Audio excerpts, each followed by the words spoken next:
Welcome back to Season 2 of Clinical Trial Blazers, a podcast from Parexel Biotech. I am your host, Alberto Grignolo. In Season 2, you can expect to hear from the leaders working across the biotech ecosystem, all contributing to an accelerating pace of progress. Across 10 episodes, we will explore what defines clinical trials today and the human impact behind every advancement. Season 2 is out now, wherever you get your podcasts. There's a fire inside you can't ignore. Stand still? Not a chance. You're a lifelong learner who's come this far. Now, we're here to help you keep going further. Capella University. What can't you do? Visit capella.edu to learn more. Avoiding your unfinished home projects because you're not sure where to start? Thumbtack knows homes, so you don't have to. Don't know the difference between matte paint finish and satin? Or what that clunking sound from your dryer is? With Thumbtack, you don't have to be a home pro. You just have to hire one. You can hire top-rated pros, see price estimates, and read reviews, all on the app. Download today.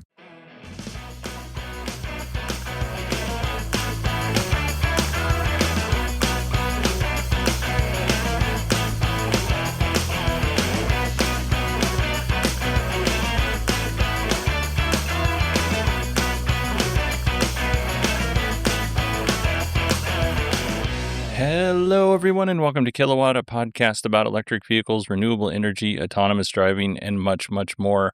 My name is Bodie, and I am your host. And on today's episode, we are going to talk about news. But more than that, it is the 10th anniversary of Kilowatt today. So I had this episode prepared yesterday, and I was like, do I record it, or do I actually record it on the day, the 10th anniversary? Now, there's a lot of stuff that went into that decision. One being, and this is important for you to know only because the quality of this audio might get progressively worse as the show goes on, because I have to go to Alaska because my aunt passed away. She passed away last week, and the funeral's on Friday. So today is Wednesday the 5th. So she passed away 1 year ago today. 1 week ago today. And shout out to Marlene. She was 5 years older than me and felt more like a cool older sister or older cousin than she did like an aunt. Like, I didn't even call her Aunt Marlene. I just called her Marlene. But, not to bring everybody down, but I have to go to that. But today's, to get ready to go to Alaska, has been very busy. So I'm recording this 20 minutes before my Waymo gets here to take me to the airport. And it's going to take way more than 20 minutes to record this. So you get to join me on different legs of the trip. I might even record in the Waymo. We'll see what happens. But I didn't I didn't mean to bring everybody down, because, that's not it wasn't the goal. I brought myself down. I didn't mean to bring everybody down. That wasn't the goal. So sorry about the bummer, but 10-year anniversary for Kilowatt, 728 episodes, if you include this one right here, which I think is pretty darn impressive. So I'm going to give myself a pat on the back. I want to give everybody who has been listening or supporting the show or contributing in some way, shape, or form a pat on the back. I really appreciate everybody who is a part of this community. Whether I hear from you or not, you are appreciated. It should go without saying, but it's important to say it. It really does mean a lot. I did not think when I started this that I'd be able to go for 10 years. As a matter of fact, in like 3 years ago, when we reached 7, I was like, maybe 10's it. Maybe 10's as long as I go. That's a good long time. And I don't feel that anymore. I feel like I want to continue. New opportunities are always around the corner. And without going into a lot of detail, I had an opportunity this morning. We'll see if it plays out. But yeah, this show has brought me a lot of cool things. I've gotten an opportunity to meet a lot of really cool people. And I've gotten an opportunity to learn a lot of cool stuff. So with all that, just a big heartfelt thank you to everybody for supporting the show in whatever way you do, whether it's just listening or emailing in, contributing articles, or there's just so many people that are supportive And that is always appreciative because, I was talking to Rob Dunwood this morning, my co-host on Beyond the Post, and he mentioned, sometimes being a creator is lonely, and that is 100% true. But when you have a supportive community like this one, it doesn't feel as lonely. So big thank you. All right, let's get through as much of the news as humanly possible. This is going to be a big show too, because I got a lot of articles to get through. Starting off, Lucid, well, now they're going to delay the Cosmos. I think this was not inevitable, but I'm not surprised. Let's put it that way.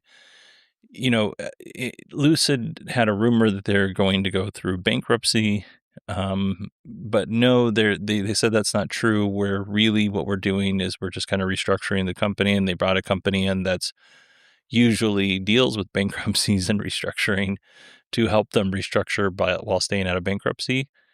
I genuinely think that because 60% of Lucid is owned by Saudi influences in some way, shape, or form. I don't think Lucid's going to go away. I just think Lucid will get tired of, or not Lucid. I think Saudi Arabia will get tired of dealing with the nonsense, and they'll just buy the whole company and do what they want with it.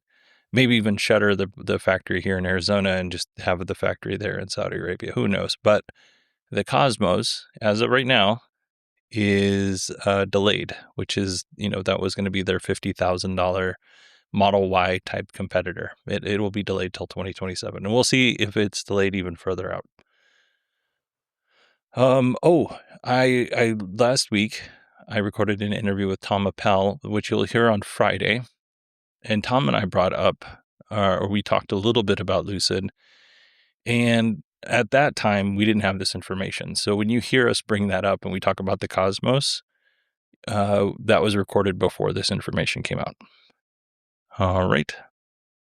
Next up, Ford is recalling 86,000 Mach-E's because a piece of window trim could possibly fall off while in operation, while driving, and that could cause an accident. Not for the person driving the model or the Mach-E, but for the person following behind it or to the side of it. And, we don't want somebody to swerve and cause a bigger accident because a piece fell off a car. So these Mach-E's were built between February 2017 and October 8th, 2024. Excuse me. I only gave you part of the information. These Mach-E's were built February 17th. Jeez. These Mach-E's were built between February 17th, 2023 and October 8th, 2024. And if you own one of these cars, just be aware, I am sure that Ford is planning on reaching out to you soon. Talk about BYD. BYD is just a force of nature when it comes to the EV industry. Now, it should be reminded that they don't build only battery electric vehicles. They build extended range vehicles and stuff like that.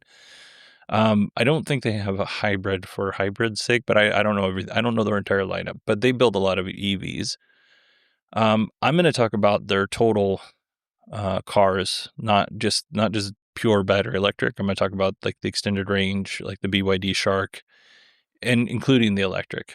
But BYD exported 180,528 passenger vehicles, not in the second quarter of 2026, not in the first half of 2026. That was July of 2026. They exported that, though that does not include their sales in China even. That is cars that they built and exported out, 180,000 vehicles, which is just nuts. It also doesn't include their commercial vehicles, just their passenger vehicles, 180,000. That is up 123% year over year when you compare against July 2025. And in case you're like, holy cow, that's amazing. That just must have been a huge, deal for them. And it was. But you know what their previous record was? It was 175,000 vehicles exported, and that was in June of 2026, which is another record. So yeah, BYD just killing it. Now, in terms of battery electric vehicles, BYD saw a 31% growth in that same July 2026 time period. 31% is pretty good. And if you are not aware, BYD exports vehicles to Europe, Southeast Asia, Latin America, Australia, New Zealand, and I'm sure other places in the Middle East and stuff that I'm not mentioning, but they're a big exporter for sure. So even with this very big number of 180,000, the battery electric vehicle growth of 31%, especially when you consider that BYD is already a leader in the market, that's significant. All right. If you live in China, you can now reserve a Leapmotor A05. Now, I made a little joke that like 3 people listen in China, and I went back and actually looked. That used to be true. Like Hong Kong is listed as a country, but I'm sure China wouldn't want that to be listed that way. But Hong Kong is listed as a country, and they're number 10 in terms of countries that listen to the show, and China's number 12. So a bigger audience in China than I thought. So hello, everybody. Now, back to the A05.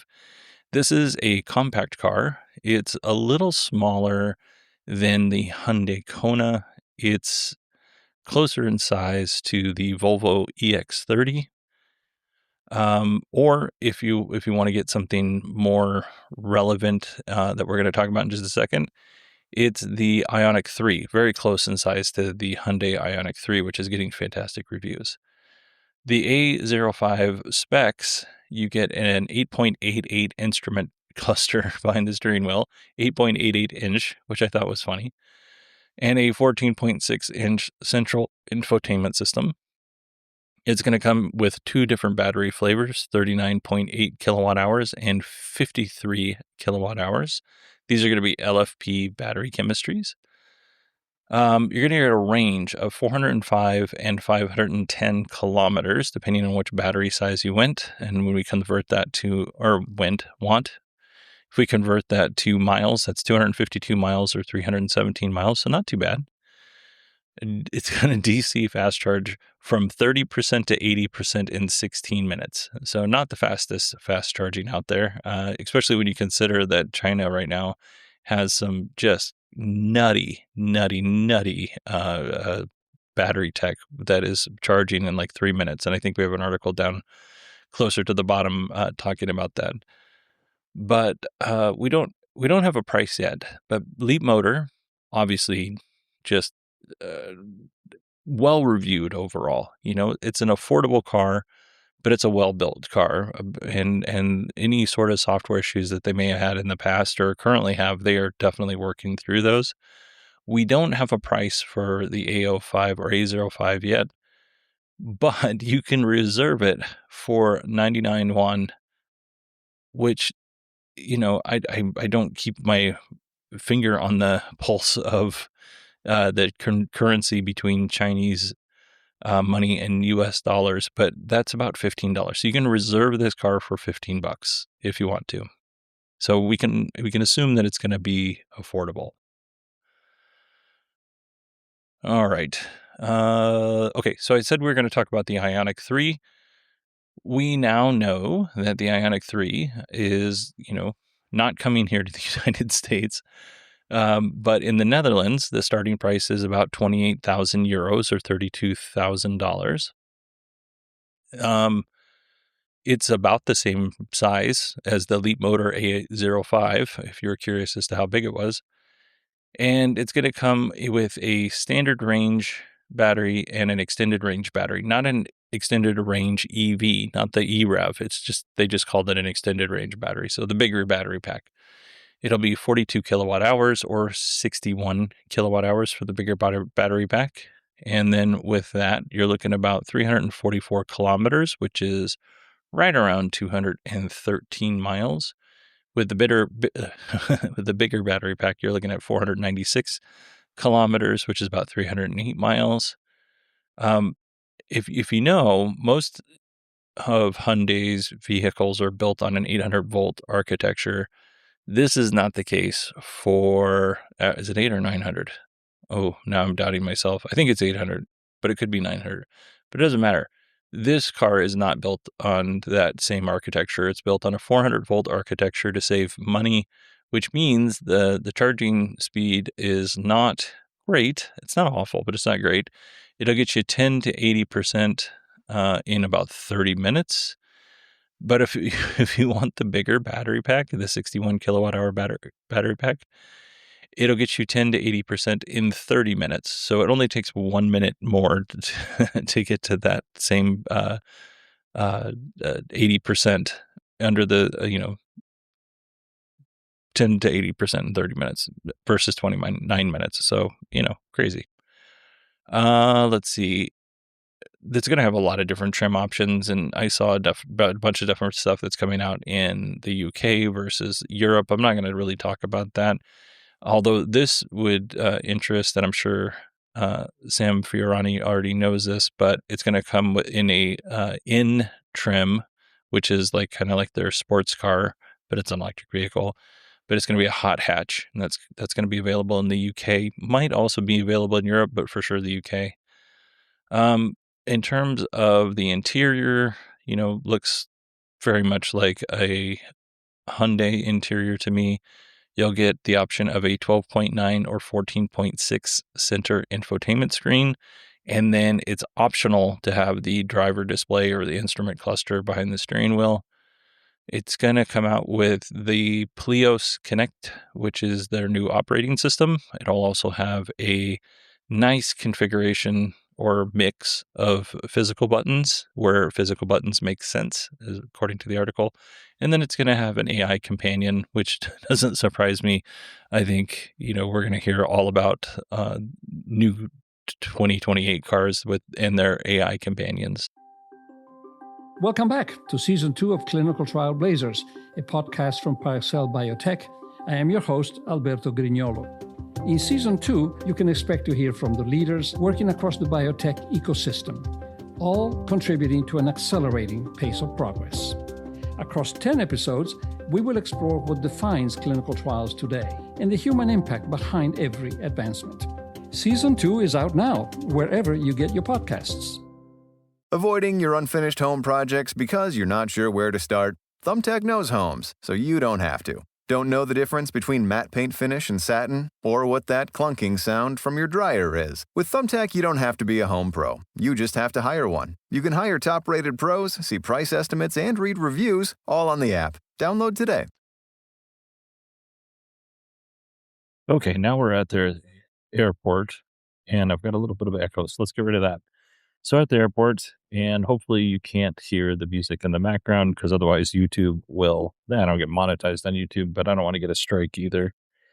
Let's go ahead and continue in with our news here. I tried to do this in the back of the Waymo, but it was not the best possible experience. So now we're going to do it here outside of Phoenix Beer Company in Terminal 3, Gate E6, just so everybody's aware where I'm at.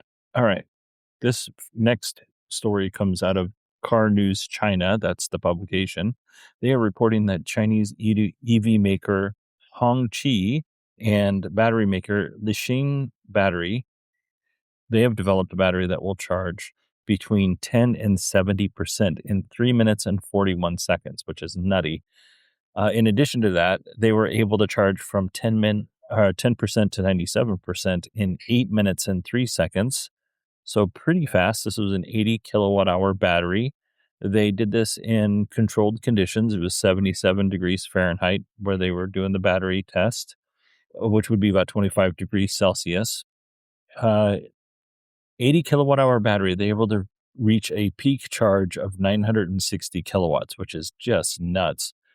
This battery has a new anode. It's got a new electrode. It's got some carbon coating process, which reduced resistance, and then also the battery itself is liquid cooled. That helped keep those temperatures down when it was charging so fast. This is kind of interesting because recently Thomas shared a podcast, and the podcast is called The Volt, V-O-L-T. It's a volt.wtf if you're interested. I'll put a link in the show notes to the episode as well. But they interviewed Rick Constantino, who is the co-founder and CTO of Group 14. And the Group 14 is building these really cool silicon anodes.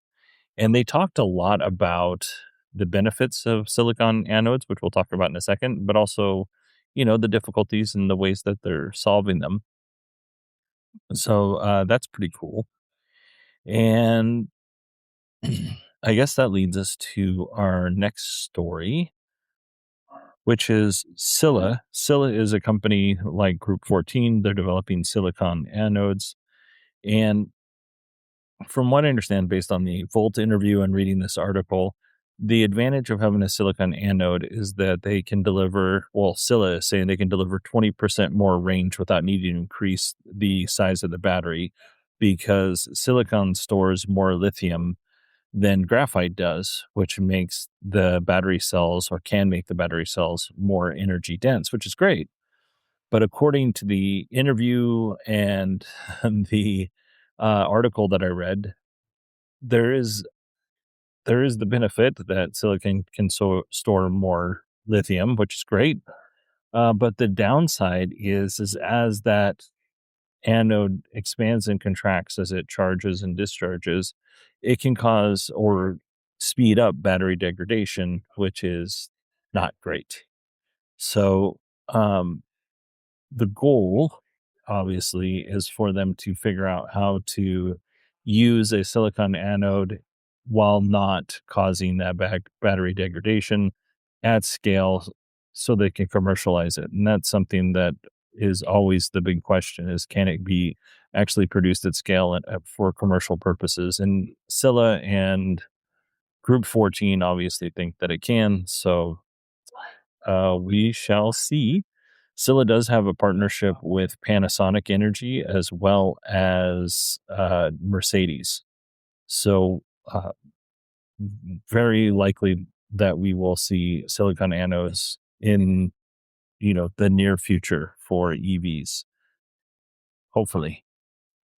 And that leads us to our final EV story here, which Inside EVs writer Jens Miners got to drive the Slate pickup truck for about an hour in Newport, Rhode Island. And they drove, on Rhode Island roads. I've never been to Rhode Island, but the movie that comes to mind whenever I think of Rhode Island is Me, Myself, and Irene. So I think we can all assume that's the kind of roads that he drove on. He also got to drive like the base trim, which is saying something when this is a no frills pickup truck. The base trim is the base, the lowest level that you can get. There was a demo speaker system. That was the only upgrade to the car. In terms of the size of the vehicle, he said it was kind of around the same size as a 1990s Chevy S10 Blazer, which, first, I wanted one of those so bad when I was in school. Second, much bigger than I thought it was going to be. In terms of the size, he said it's a little shorter than the Ford Maverick, but that's due to the cab only having one row of seats, because there's just in the standard configuration, there's only 2 seats in the front. And the Maverick has 2 rows, the front and the back, but the bed on the Slate is a little bit longer than the Ford Mavericks. Now, that's all just to say that it's not as small as it looks in the pictures, because it does look kind of toy-like and small in the pictures. Jen says that he's a tall guy, but he found the truck to be comfortable. They had fabric seats. Obviously, there was physical buttons for HVAC and mode selection and things like that. No touch screens. You have to bring your own device if you want that kind of thing. In terms of specs, the truck was a 65 kilowatt hour LFP battery pack, 20 to 80% range in about 30 minutes, 205 miles of range on the vehicle to be tested, but it'd be about 240 miles range if you've got the bigger battery. 2,000 pounds of towing. I just cannot imagine anybody towing with this vehicle. 0 to 60 in 8 seconds. Maybe somebody who's doing like landscaping or something like that, that's towing things that you need a lot of stuff, but maybe they're not heavy. Anyway, nice one pedal driving experience. gave it a very satisfactory rating. Like he had a fairly glowing review, all things considered, because there's just not much to this truck. This vehicle will start under $25,000, but if you add in the delivery fee, it's going to be over $26,000. All right, let's go ahead and move into our EV news here. Tesla's had some issues with the Cybertruck power conversion system. Last Carolina, just And speaking they're- RD3 Howlet. If you're in the boarding area, please come see me here at the E6 podium. RD3 Howlet. I hope they are able to go see them at the podium. Okay. So Tesla's had issues with the Cybertruck power conversion system. They are now extending the warranty on the Cybertrucks to cover that PCS or power conversion system for 8 years or 150,000 miles, which matches the battery warranty. But prior to that, it just matched the truck warranty, which was 4 years and 50,000 miles. And then if somebody has already had this replaced, Tesla will pay for those repairs. So you will get reimbursed, hopefully with interest. And this applies to all Cybertrucks that were built before 2026. By the way, this is, I don't know if this is interesting or not to anybody else, but like I saw no less than like 7 Cybertrucks driving home from Kohl's the other day to my house, which was about a 6-mile drive. Like I was actually I was getting off the freeway, sitting at the light to turn left, and a Cybertruck pulls up at the light to turn right, or I guess to get onto the freeway. So they're on my left. And I was like, well, that's weird. I was just thinking that there's seen so many Cybertrucks today. And then as I go over the overpass, there's another Cybertruck getting off the freeway. So just a ton of Cybertrucks yesterday. I don't know if are we seeing? I'm pretty confident talking into a mic. Hey, I'm doing it right now. But home projects? I second guess everything. Is that noise normal? Is that water damage? Who do I even call? That's where Thumbtack comes in. Just upload a photo or voice note, and it uses AI-powered search to match you with the right top-rated local pro. So instead of guessing, you get clarity and can hire with confidence. For your next home project, try Thumbtack. Hire the right pro today. For sales, or am I just seeing a bigger concentration? I don't know what's going on with them. Are people just okay with driving them now, whereas before they weren't? I genuinely don't know. Let's see. Tesla accidentally sold 15 Canadian Model Ys and Model 3s here in the United States. And those vehicles were built in Shanghai or Berlin, could have built in either one. And those particular vehicles, because they were built for Canada, do not meet U.S. safety standards. So they have to be bought back and replaced with U.S. built cars, or cars built specifically for the U.S. But you would think that the U.S. safety regulations and Canadian safety regulations would be more in lockstep than we are, but they're not. Tesla has expanded Tesla Semi sales to Europe. That this is based on a job posting in Germany for sales. And they sounds like they're officially, according to EV Wire, expanding Tesla Semi into France. So Germany and France seem to be like the two close, or I guess the first 2 countries that Tesla's going to be expanding to, which seems early. This seems very early. Tesla so far has only developed or delivered 200 Tesla semis, and those are mostly for testing. They're still ramping up production in Nevada. Once they hit scale, Tesla thinks they'll be able to get like around 50,000 units per year. But does it seem like to anybody else that this expansion for Tesla Semi is very fast? Unless they're going to build a plant in Europe to build these semis, it just seems weird. But anyway, I'm sure that Tesla will figure it out. They're going to have to make some sort of minor adjustments, I'm sure, to meet European regulations. But I've still not seen a Tesla Semi in real life. So I'm looking forward to maybe one day being in France and seeing one for the first time. Since we're talking about Europe, Tesla is giving out 2-month FSD trials in Europe. And to that, I say, how about 2-month FSD trials here in the US? I did get a month. Allison Sheridan got access to version 14 Lite for her Model 3, Hardware 3, Model 3. And she was pretty impressed with it. She walked me through how the car was able to park itself. It started on the street, went down a ramp, and found a shady spot to park. So sounded amazing. I think in late August, I'll probably, maybe early October, I'll pay the $99 for FSD to see, how good version 14 Lite is. The problem I'm having is I don't want to pay the $99 and then find out that I get version 12 or whatever it was up to before 14 came out. So I would like to know I'm getting 14 for sure. Along the same lines, some Hardware 3 computers are overheating with FSD version 14 Lite. We'll keep an eye on this. It doesn't seem like it's a lot of cars, but I saw a video where the driver was just, cruising around. They were filming it. The car alerted that the driver must take over immediately, and then FSD is temporarily unavailable. And then it showed pictures of service mode in the car. Here at the E6 podium.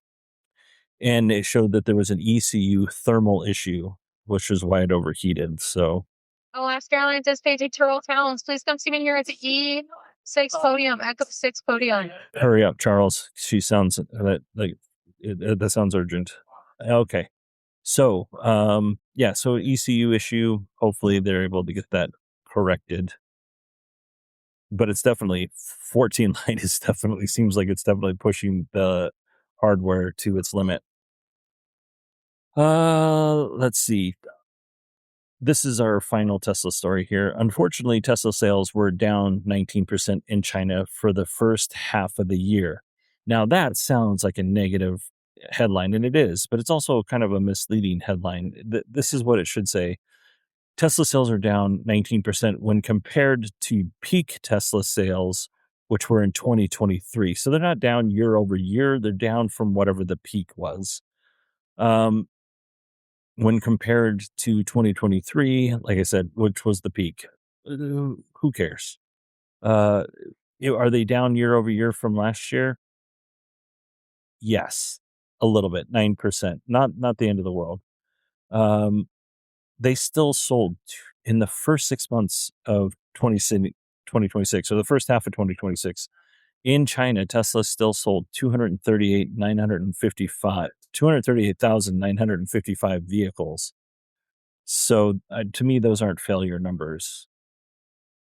Then they exported another 228,994 vehicles to Europe, Canada, and other markets like Australia and New Zealand.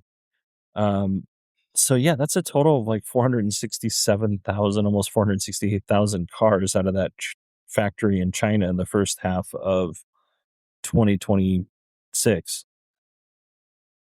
Not too bad. That like over 800,000 Teslas have been sold worldwide, in the first half of 2026. I read this article and I was like, oh, that's interesting. And then, I read the headline. I said, that's interesting. Then I read the article and then I got irritated. Not a big deal. I don't think any of this is a big deal. By the way, this is kind of interesting. Tesla delivered their first Roadster in February of 2008. 12 years after that, they finally got to 1 million vehicles produced and delivered. It took them 12 years, 2008 to 2020, to produce 1 million vehicles. In July of 2026, they crossed over 10 million vehicles. So they're definitely killing it for sure. All right, everybody, that is it for me. Hopefully I'm able to get this uploaded before the plane takes off, which will be here in a few minutes. So I hope y'all enjoyed the show. Happy 10th anniversary to everybody. And I will talk to you all I guess I'm going to talk to you on Tuesday. I pre-recorded a show with Tom Appel. That'll be Friday's show. But anyway, thanks everybody for listening to the show, and I will talk to you soon.